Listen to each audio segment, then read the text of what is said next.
Good morning everybody, my name is Cassandra Goldie and I'm the Chief Executive Officer of the Australian Council of Social Service.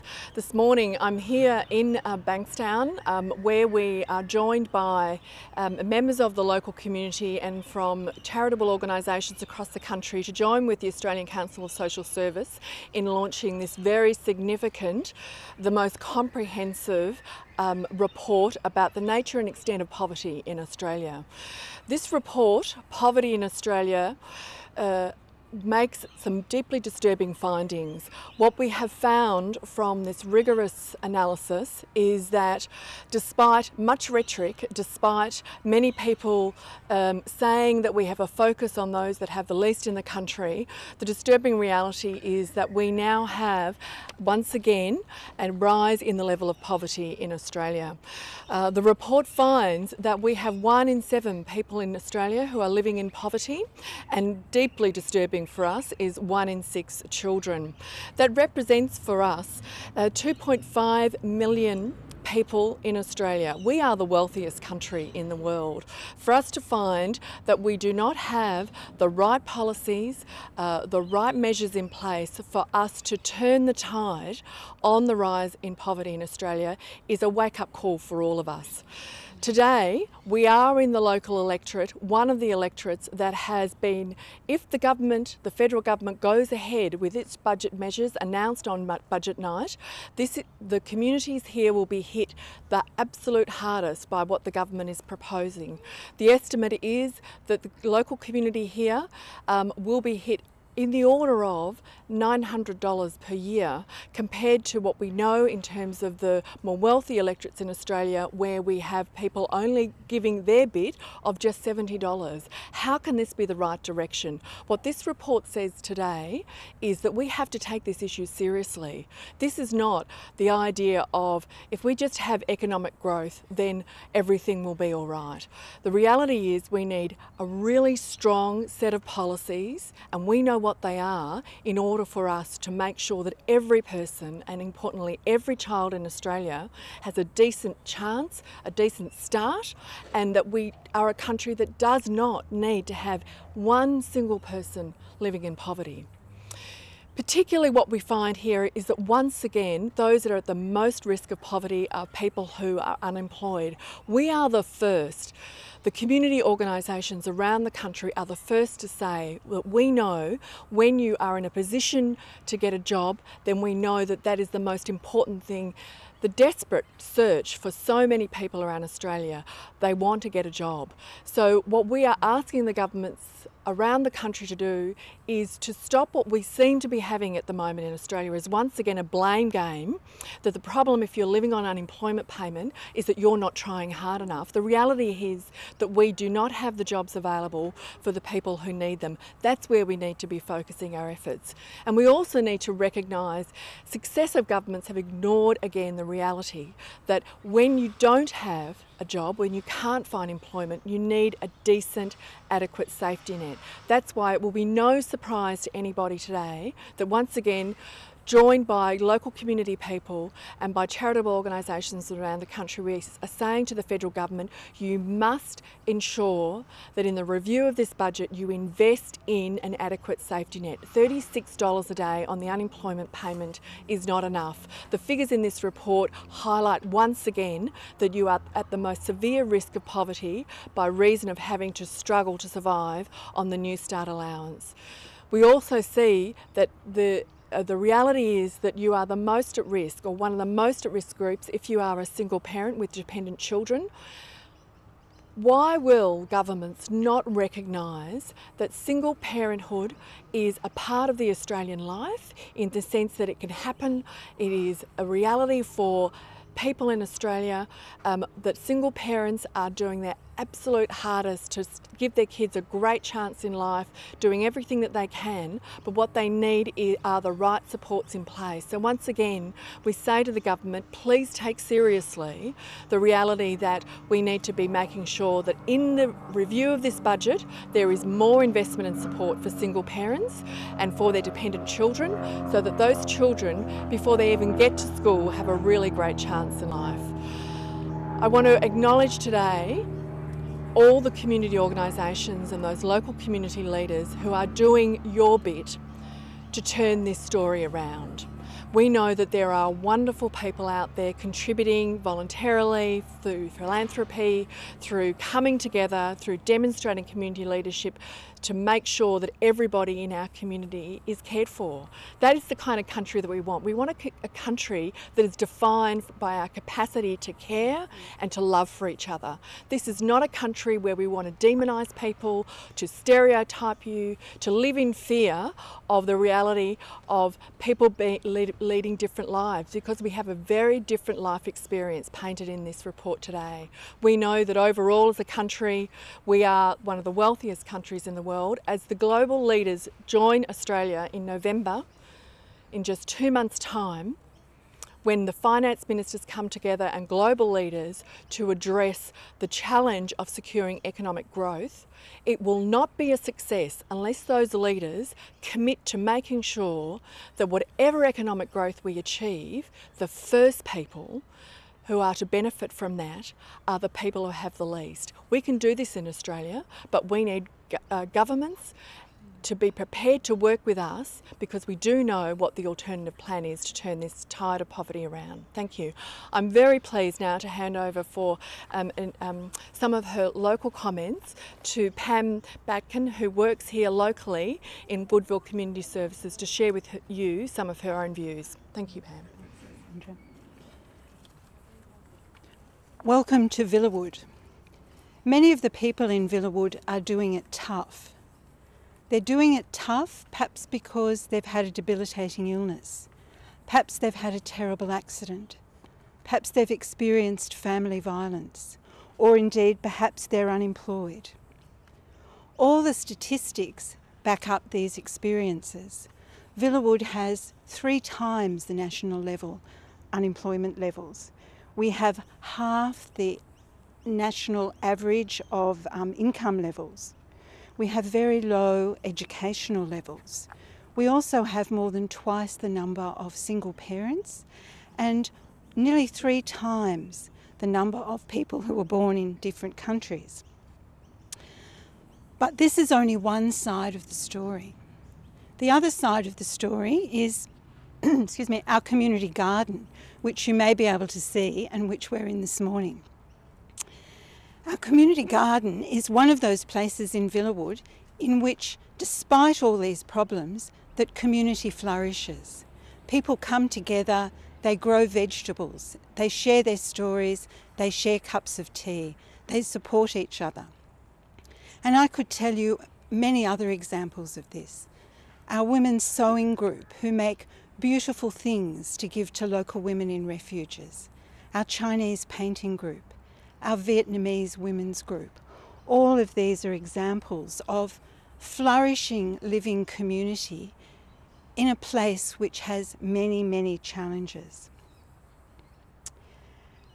However, what is profoundly wrong is that 1 in 7 of our citizens have to make appalling choices every day.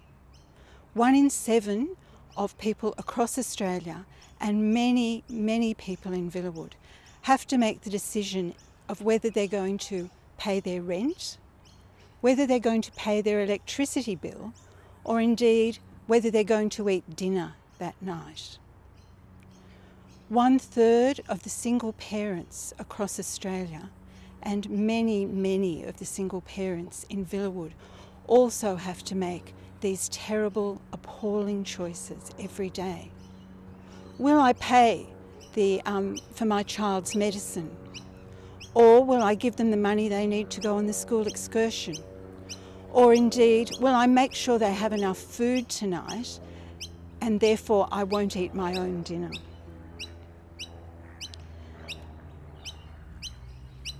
Poverty is not a given. It should not be accepted in a wealthy country like Australia. We have a profound cultural view of a fair go, of people being treated fairly. And this is what we should be exemplifying in relation to poverty. Nelson Mandela, who didn't accept the status quo in his own country and fought a very long and costly fight, made a profound difference and inspired people across the world, said about poverty, "Overcoming poverty is not a task of charity. It is an act of justice. Like slavery and apartheid, poverty is not natural. It is man-made and can be overcome and eradicated by the actions of human beings." That's the challenge for us. It's the challenge for all of us, so that our fellow citizens every day do not have to make those appalling decisions of whether I will eat dinner, whether I will buy medicine for my child, or whether I will pay the rent so that I have a house.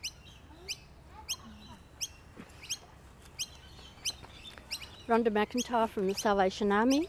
One wonders how many reports, such as the one being released today, has to be in the public site before we receive that message that in Australia there are people that are being denied the access to basic necessities for living life in a sustainable way.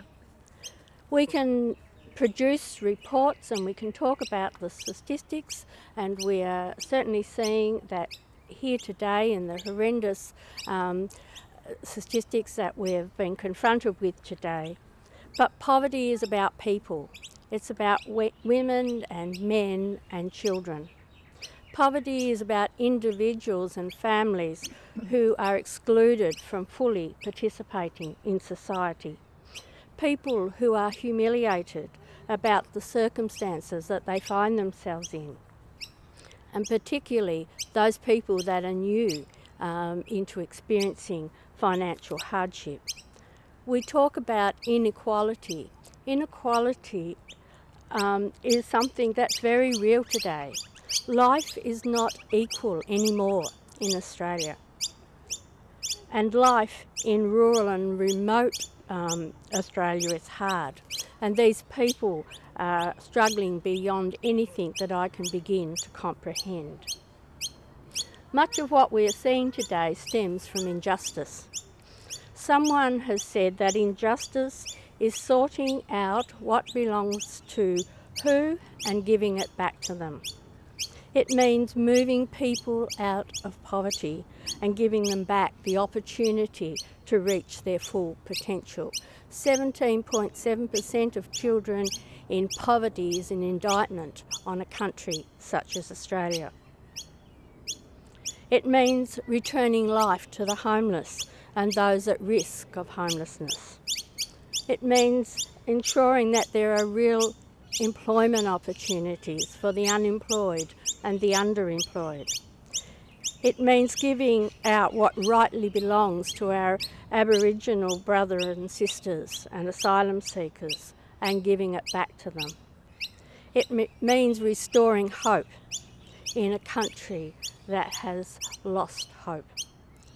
We need a national strategy to reduce poverty and despair in our country. And today we call upon those with responsibilities for governing this nation to read this report along with the many others and organisations represented here today.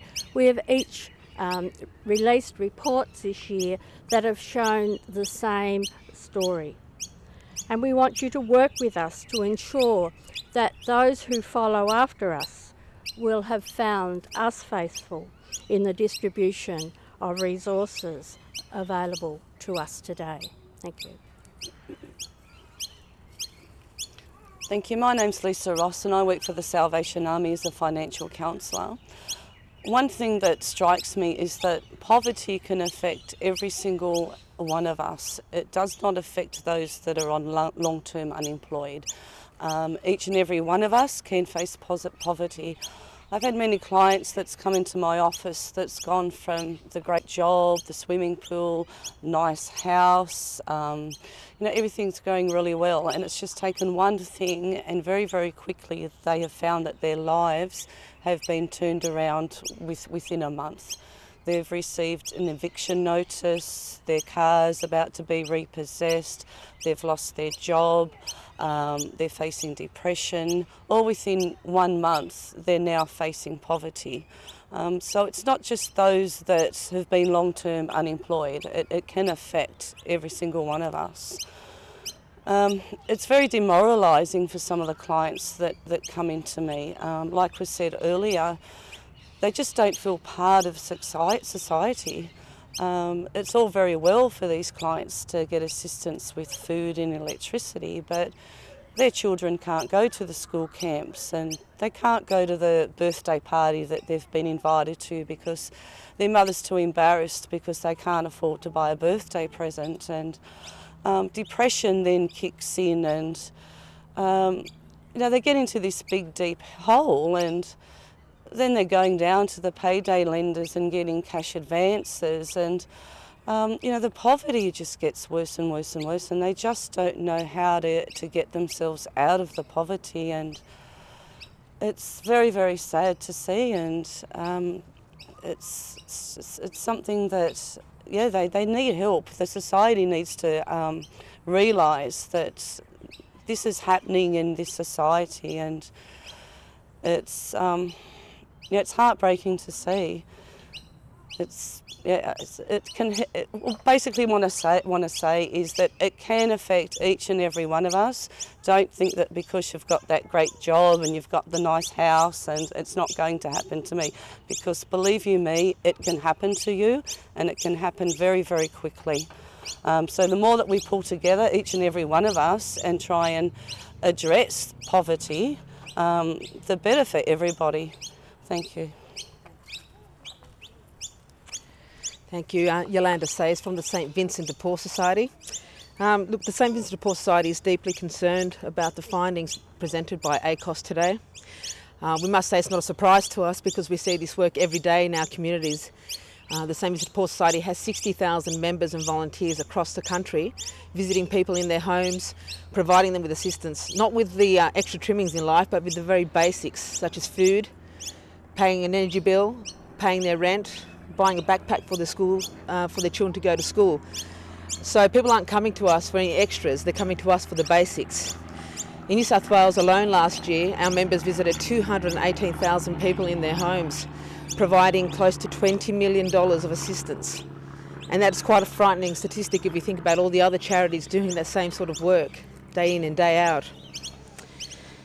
Last year in Australia, we assisted 1.8 million Australians.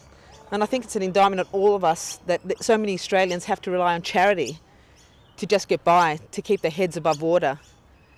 And that's what's happening out there each and every day. That's the reality for more than 2 million Australians, as ACOSS has pointed out today. Whilst Australia has enjoyed unprecedented economic growth over the past 20 years, the reality is that for more than 2 million Australians, they are not part of that unprecedented growth.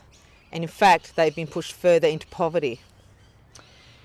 The society hears painful stories each and every day. And as some of my colleagues have mentioned today, it is not right that a father or a mother should have to choose whether their child goes to school with a sandwich or whether they pay a bill that month. The St Vincent de Paul Society is calling and echoing calls for an increase in the very inadequate New Start allowance. If people are expected to break this cycle, if people are expected to find employment, we cannot push them further into poverty and put up more barriers and lock them out of the labour market once and for all. The St Vincent de Paul Society believes that we are not a country that should accept that so many people are living in poverty each and every day. We cannot afford to turn a blind eye to this issue anymore, and we call for immediate action from all levels of government to solve this very, very worrying problem. Thank you. So I just want to make a few concluding comments, and of course we're very happy to take questions. I think what will be very important in the aftermath of this report is whether or not, as the political leaders respond to these findings, and we expect them to, whether what we hear is the government saying Yes, we acknowledge there's a problem, but we have a budget problem, and unfortunately we're doing our best, but there's nothing further that we can do. That somehow as a country we are constrained by our resources. I want to be very clear about this. This is a question of values and choice in this country, and we've heard a lot about values in recent times. One of the core values that binds us together is about the way in which we not only think about ourselves, but we also think about the circumstance of the other. The do unto others as you would have them do unto you. And I want to be very clear that the Australian Council of Social Service has put forward to the federal government a set of very clear policies and proposals about how we can both responsibly tackle the challenge of the budget with its medium-term pressure. We agree that we have a purpose here of returning over time a budget to a stronger surplus position. We can do that as long as we are prepared to tackle the unfair tax breaks, those areas where people are not contributing enough, where we have subsidies available for people who do not need the level of assistance that the current government is currently giving them, and that we are prepared to say that we are, as a community, going to come together behind a different framework on the budget to get us on a stable footing in budget terms, but most importantly, to get us on a decent, stable footing in human terms. So what we want to see from the government, the federal government and the state and territory governments, is a consensus that we need to invest more for people who have the least.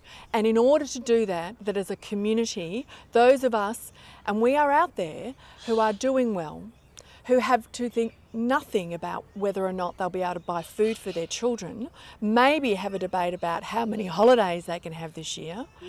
They're the people, I believe, who know that it is the right time for us to be prepared to adjust our expectations overall as a community, so that we do make sure that if poverty does happen to you, that we will all be there for you. That is all we're asking today.